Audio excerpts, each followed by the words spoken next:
Hello friends, എല്ലാവർക്കും നമസ്കാരം.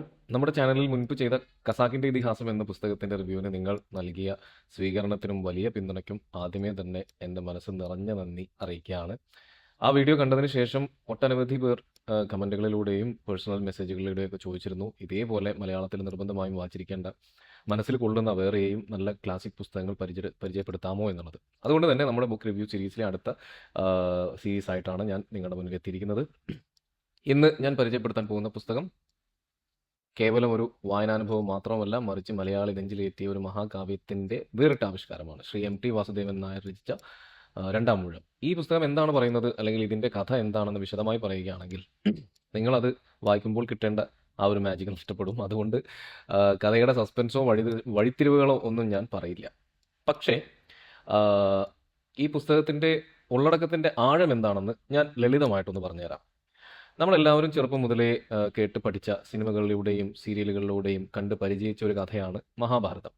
എന്നാൽ ആ മഹാഭാരത കഥയെ നമ്മൾ ഇതുവരെ കാണാത്ത ഒരു പുതിയ വീക്ഷണത്തിലൂടെ, അല്ലെങ്കിൽ കോണിലൂടെ, അതായത് ഭീമൻ തൻ്റെ കഥാപാത്രത്തിൻ്റെ കണ്ണുകളിലൂടെ പുനരാവിഷ്കരിക്കുകയാണ് ഈ നോവലിൽ ചെയ്യുന്നത്. കഥ തുടങ്ങുന്നത് തന്നെ ഭീഷ്മർ ശരശയ്യയിൽ കിടക്കുന്ന ആ ഒരു രംഗത്തോടെയാണ്. ചുറ്റും പാണ്ഡവരും മറ്റു പ്രമുഖരും നിൽക്കുന്നുണ്ട്. അവിടെ വെച്ച് അർജുനനെയും യുധിഷ്ഠിരനെയും ഒക്കെ എല്ലാവരും പുകഴ്ത്തുമ്പോൾ അല്പം മാറി നിൽക്കുന്ന ഭീമന്റെ മനസ്സിലൂടെ കടന്നു പോകുന്ന ഓർമ്മകളിലൂടെയും വികാരങ്ങളിലൂടെയുമാണ് കഥ മുന്നോട്ട് പോകുന്നത്. ഒന്ന് ആലോചിച്ച് നോക്കൂ. വലിയ കായബലവും അളവറ്റ ശക്തിയുമുള്ള ആളാണ് ഭീമൻ. കുടുംബത്തിനൊരു ആപത്ത് വരുമ്പോഴൊക്കെ രക്ഷിക്കാൻ ആദ്യം മുന്നിട്ടിറങ്ങുന്നത് ഭീമനാണ്. അരക്കില്ലത്തിന് തീ പിടിച്ചപ്പോൾ അമ്മയെയും സഹോദരങ്ങളെയും സ്വന്തം ചുമലിലേറ്റിയാണ് അയാളെ രക്ഷപ്പെടുത്തിയത്. പക്ഷേ ഇത്രയൊക്കെ ചെയ്തിട്ടും സ്വന്തം കുടുംബത്തിലും സമൂഹത്തിലും എപ്പോഴും രണ്ടാം സ്ഥാനത്താക്കി മാത്രം തള്ളിപ്പെട്ടു പോകുന്ന ഒരു മനുഷ്യന്റെ മാനസിക സംഘർഷങ്ങളിലാണ് ഈ പുസ്തകത്തിന്റെ ജീവൻ എന്ന് പറയുന്നത്. പഞ്ചപാണ്ഡവരിൽ ഒരാളായ ഭീമന്റെ വീരസാഹസങ്ങൾക്കപ്പുറം അയാൾ ഉള്ളിൽ കൊണ്ടു നടന്ന നിശബ്ദമായ പ്രണയവും സങ്കടവും സ്വന്തം ആത്മാഭിമാനത്തിന് മുറിവേറ്റ നിമിഷങ്ങളെല്ലാം എം ടി വളരെ മനോഹരമായി വൈകാരികമായി ഇതിൽ കുറിച്ചിട്ടുണ്ട്. പേജുകൾ ഓരോന്നും അറിയുമ്പോഴും നമ്മൾ വായിക്കുന്നത് ഒരു ദേവതയുടെയോ വീരനായകന്റെയോ കഥയല്ല, മറിച്ച് നമ്മളെപ്പോലെ തന്നെ രക്തവും മാംസവും ഉള്ള അനുഭവങ്ങളാൽ മുറിവേറ്റ ഒരു സാധാരണ മനുഷ്യന്റെ കഥയാണ് നമുക്കത് ഇതെന്ന് ബോധ്യപ്പെടും.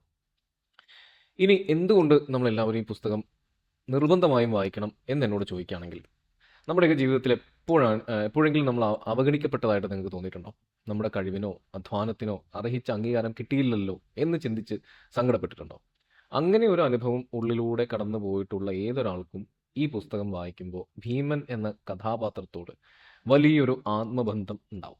എം ടിയുടെ എഴുത്തിൻ്റെ ഭംഗി എന്താണെന്ന് വെച്ചാൽ, ലളിതമായ വരികളിലൂടെ നമ്മളെ ആ ലോകത്തേക്ക് കൂട്ടിക്കൊണ്ടുപോകാൻ അദ്ദേഹത്തിന് കഴിയും. നിങ്ങൾ വായന അത്ര ശീലമില്ലാത്ത ആളാണെങ്കിൽ പോലും ഈ പുസ്തകത്തിൻ്റെ ആദ്യത്തെ ഏതാനും പേജുകൾ വായിച്ച് കഴിയുമ്പോൾ തന്നെ നിങ്ങളും ആ ഒരു കഥയുടെ ഭാഗമായി മാറും. നമ്മുടെ മലയാള സാഹിത്യത്തിൽ ഒരിക്കലും മിസ് ചെയ്യാൻ പാടില്ലാത്ത ഒരു ജെം അല്ലെങ്കിൽ മാസ്റ്റർ പീസ് തന്നെയാണ് രണ്ടാം ഊഴം. അതുകൊണ്ട് നിങ്ങളുടെ തിരക്കുകൾക്കിടയിൽ കുറച്ച് സമയം കണ്ടെത്തി ഈ പുസ്തകം തീർച്ചയായും ഒന്ന് കയ്യിലെടുത്ത് നോക്കുക. ഇതൊരു പുതിയ ചിന്തയും അനുഭൂതിയും നിങ്ങൾക്ക് സമ്മാനിക്കുമെന്ന കാര്യത്തിൽ ഒരു സംശയവുമില്ല.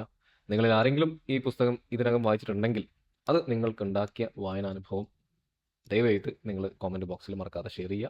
വീഡിയോ ഇഷ്ടപ്പെട്ടെങ്കിൽ ലൈക്ക് ചെയ്യുക. വായിക്കാൻ ആഗ്രഹിക്കുന്ന കൂട്ടുകാരിലേക്ക് ഇതൊന്ന് ഷെയർ ചെയ്ത് എത്തിക്കുക. ചാനൽ ഇതുവരെ നിങ്ങൾ സബ്സ്ക്രൈബ് ചെയ്തിട്ടില്ലെങ്കിൽ സബ്സ്ക്രൈബ് ചെയ്യാനും മറക്കരുത്. വീണ്ടും ഒരു മികച്ച പുസ്തകത്തിൻ്റെ വിശേഷങ്ങളുമായി അടുത്ത വീഡിയോയിൽ കാണാം. നന്ദി, നമസ്കാരം.